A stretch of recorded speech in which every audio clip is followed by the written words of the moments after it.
You just gonna hang out there the whole time and I'm shooting? I suppose you can.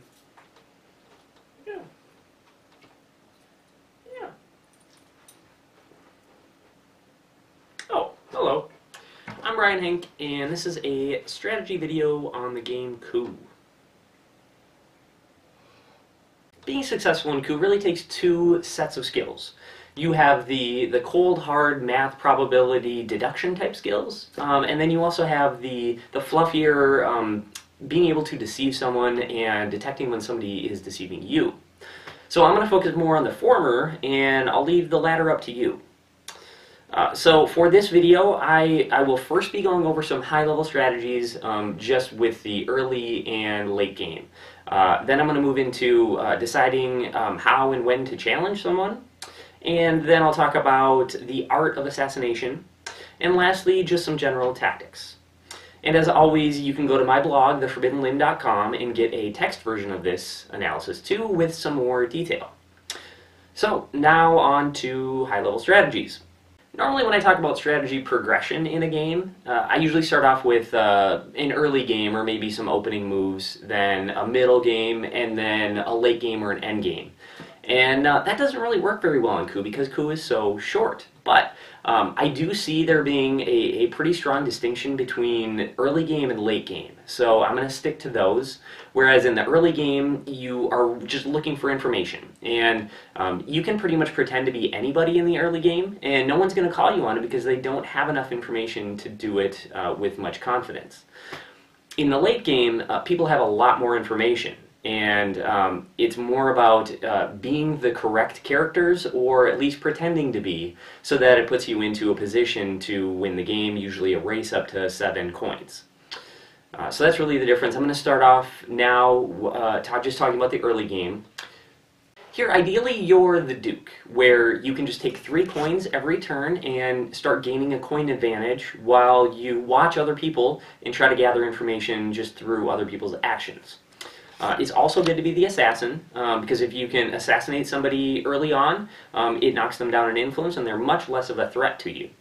So that can be good, and then also the Contessa is good if somebody uses that against you and assassinates you. It's nice to have that to block. So those are the best 3 early characters, and if you don't have those early game, you may want to use the ambassador action, whether or not you're actually the ambassador, to trade with the court deck so you can get 1 or 2 of those. One thing you never want to do early game is to take foreign aid. People are going to be claiming to be the Duke anyway, so it's not much of a stretch for them to also claim to be the Duke so that they can block your foreign aid. So you're just going to get blocked. It's just a terrible idea early game. Never do it. I believe the late game begins when everybody has 1 influence or the first person has been exiled, whichever comes first. And at that point you want to make sure that you have at least 1 of the late game characters, the best one being the captain.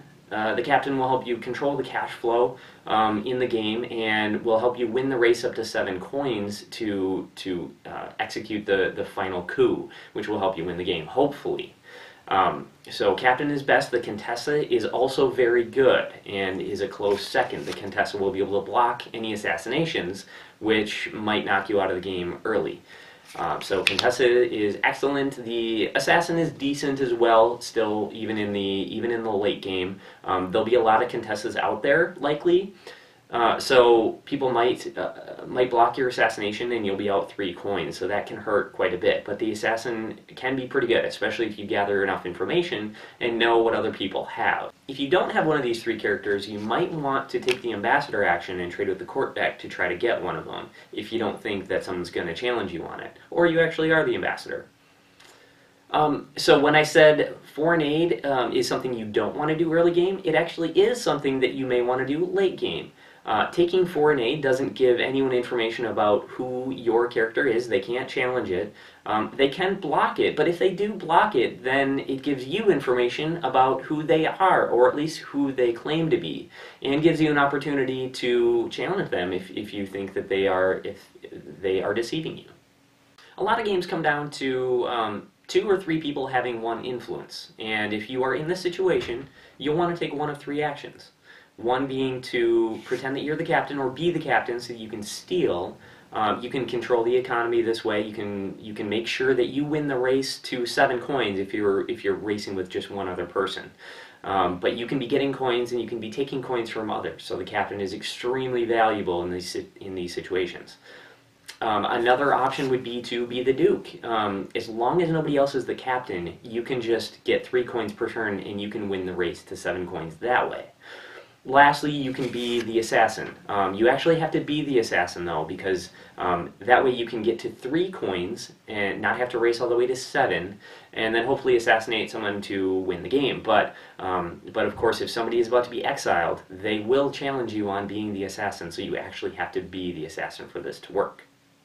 Next, I'm going to talk about challenging, when to challenge and when not to. And the easiest situation to describe is the first one, when everybody gets their first 2 cards. The only information that you have right away are the 2 cards in your hand. If somebody claims to be the Duke, do you challenge them? It might be that guy who claims to be the Duke on the first round every single time, so you really want to challenge him. But do you? The probability that they actually are the Duke, if you don't have any Dukes in your hand, is about 46%. So no, you don't want to challenge him. Even if he's not the Duke, just let him take his 3 coins and don't risk an influence on it, because the odds that they actually are the Duke are pretty decent, and you don't want to see his face when you're wrong about it and you lose your influence. So definitely don't do it then. If you have 1 Duke in your hand, then the probability that they are the Duke as well is about 31%. And so at that point, you can consider it. If you really want to, go for it. It's still pretty risky, and it's not worth it. It's not worth risking an influence just so they don't get their 3 coins. But up to you. If you have a pair of Dukes in your hand, then it becomes worth considering. At that point, there's about 15% that they are also the Duke. So if it is that guy who claims to be the Duke every single time, this would probably be a good time to challenge them. Next up is Assassination, and I really need to cover the situation where you have 2 influence and you are being assassinated, because if you claim to be the Contessa and you are not the Contessa, then you are out of the game. You lose. Also, if you challenge the assassin and they actually are the assassin, you lose, you're out of the game.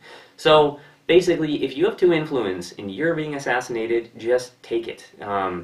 It's not worth risking both of your influence.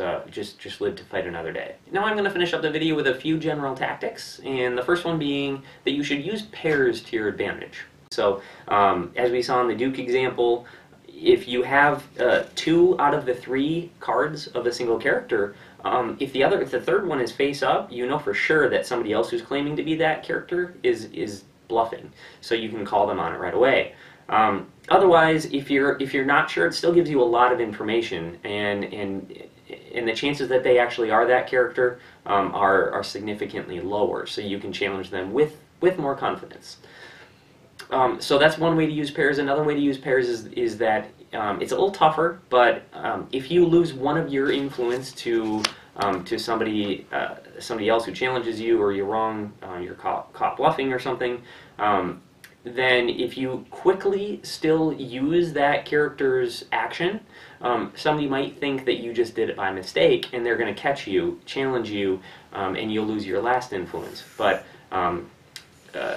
you will reveal that you actually had 2 of that card, and you can get them out. So that's a little tougher to use, but definitely another way to use pairs. So pairs are not the worst thing in the world at all. But if you don't think you're going to be able to use them, then this might be a good time to use the ambassador action, whether or not you have an ambassador, just to get some new cards. That is the end of this video. Thanks for watching. I hope you learned something that you can use in a future game of Coup.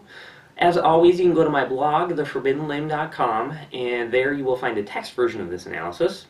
So you can comment there or comment here on the video if you have a game that you'd like me to do, or if you have a Coup strategy or tactic that you want to tell people about, please do. Otherwise, if you want to see or hear about more of these videos that I do, click subscribe, please do. And otherwise, I guess that's it, so I will see you later.